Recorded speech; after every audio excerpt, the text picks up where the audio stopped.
too. Thank you. Thank you, Mark. The three of you are now in the services consulting side. In the past, vendors were in the spotlight. They were the center of the universe. But with the industry evolving, we've seen a shift towards services and consulting. And thank you, Avinash, for your 1090 rule. Besides, there's been a lot of discussion around process. Thank you, Eric. And how would you rate the following aspects of a web analytics project? We have three components. Where do you place the emphasis? Product, brains, process. You have 100 points. How do you allocate your points across those three? So I'll get started. I would say process is going to be about 70%, brains 20, and tool 10%. I think today, you can swap in, swap out other tools. Are there some differences between them? Obviously. But I think at the end of the day, all the tools are reaching some level of parity. And some are better for some things, some are better for other things, and it's just the interfaces that you want to get used to. But at the end of the day, again, it's just data. The end goal of web analytics is business outcomes, right? Let's get strategic insight. Let's build more value.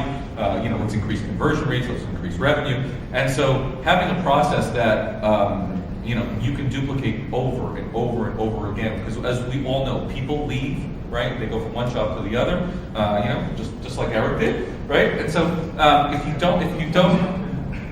Well, I don't know. Now he's on his own, right? And so it's a good thing, right? It's a realism, right? That people are not going to stay in their job for 12, 15, 30 years today, right? People, if you're lucky, if you can keep people 3 to 5 years in most jobs. So if you can keep process focused on today and have a lot of success in that and ingrain that in your whole culture, then like we've seen with Six Sigma in manufacturing, right? It's not the individuals, it's the process that has gotten such huge gains for people. And so I think that's really the key component.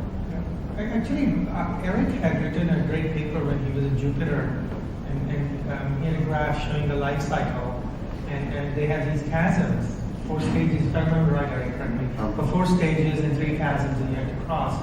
So I think the answer to Jim's question would depend on where you are in that life cycle. I suspect if you're early on with the first 2 chasms, you probably will end up investing more in the brains.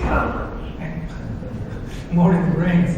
And definitely tools are great. But in order for you to cross the last chasm, very, very critical for you to reach this high performance level, I think will probably be in terms of investment by Brian Ballard, right?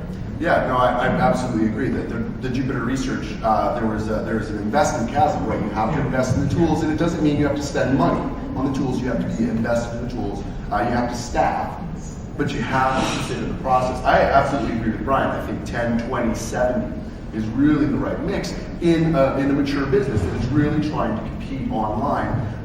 Through all of my career in web analytics, I have always seen bright companies, bright people deploy great technology, hire dedicated staff, and still fail to find the return on investment, to find nuggets of information, or to find it repeatedly and in a sustainable way.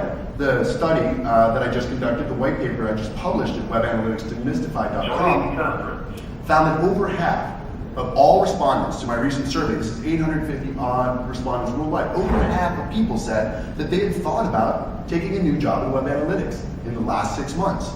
And if all of your analytics, if all of your process, your intelligence, your smarts is tied up in one person, an Avinash, an Intuit, or an Eric in a company, or a Brian in a company, and they leave without process in place, you will lose that. You can get process from external consultants like OX2, you can get it from independent consultants like Avinash, you can get process from a lot of places, but you really have to have that process. I do. Yeah, I mean, my keynote this afternoon is exactly that story, right? I start off with a page from one of our former clients who had 2 analytics tools, so tools weren't the issue. They had a staff of 13 statisticians, web analysts. They had a multivariate testing tool. They had everything. They had a lot of brains. I mean, really a lot of brains. $480 million company, so it's not even a tiny company. But yet, we found a hole that was easy to solve because of the process that we use in information architecture that got them basically $25 million lift that year, $70,000 a day lift because we changed one image. So I wish you guys were here to see it, but maybe Washington, who knows? And I agree with you guys. So the next question.